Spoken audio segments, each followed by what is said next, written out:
بعض लोगों की जुबान से ये कलिमात सुनने को मिलते हैं कि एक नमाज कज़ा करने पर 80 बरस जहन्नुम की आग में लटकाया जाएगा। क्या ये कोई हदीस है? बाज लोग कहते हैं कि ये हदीस है। क्या उनका ये कहना दुरुस्त है या नहीं है?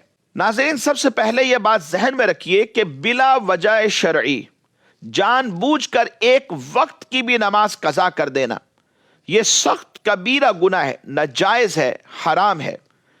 ऐसा शख्स हजारों बरस जहन्नुम में रहने का मुस्तहिक है जब तक कि यह तौबा ना करे और वो जो नमाज कज़ा हो गई थी उसे पढ़ न ले। कुरान और हदीस में अगर आप देखें तो नमाज कज़ा करने की शदीद मुज़म्मत को बयान किया गया है।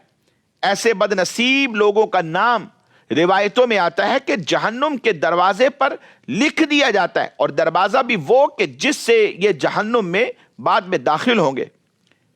लिहाजा हर मुसलमान पर लाजिम है कि वो नमाजों की पाबंदी करे, क्योंकि नमाज का खिताब हर मुसलमान आकिलो बालिग मर्द औरत इन सब के ऊपर है कि नमाज की पाबंदी करें, और इस मामले में हरगिज कोताही का शिकार नहीं होना चाहिए, वरना फिर क्या होगा? अल्लाह तबारक व तआला की नाराजगी की वजह से आखिरत में शदीद अजाब का सामना करना पड़ेगा।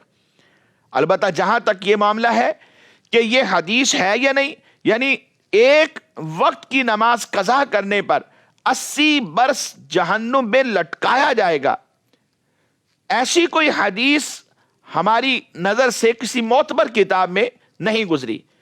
लिहाजा ये बात भी जहन में रखिए कि बगैर तहकीक के कोई हदीस को बयान नहीं करना चाहिए।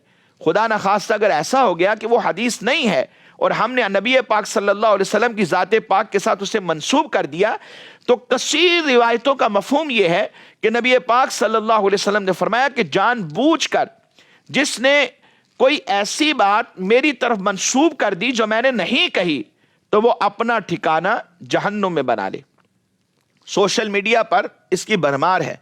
एक बात किसी ने बयान की वही उठा के बार बार डालते रहते हैं, और बहुत सारी चीजें उसमें ऐसी हैं जिनकी कोई सनद ही नहीं होती।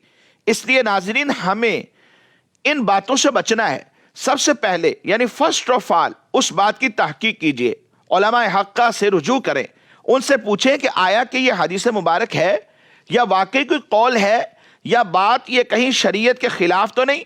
अगर हमें यह पता चले कि यह कोई कुरान की आयत है या हदीस मुबारक है, अगरचे किसी सहाबी का कौल है या किसी ताबई का कौल है या बुजुर्गान दीन के अक़वाल में से है या कोई दीनी बात है, शरीयत की कोई बात है, तो फिर उसे आगे सेंड करना चाहिए या लोगों में शेयर करना चाहिए। वरना इससे पहले अपनी ज़ात को बचाना चाहिए कि कहीं खुदा न खास्ता ऐसा ना हो कि हम अनजाने में कोई गुनाह ना कर बैठे। अल्लाह करीम अमल की तौफीक दे।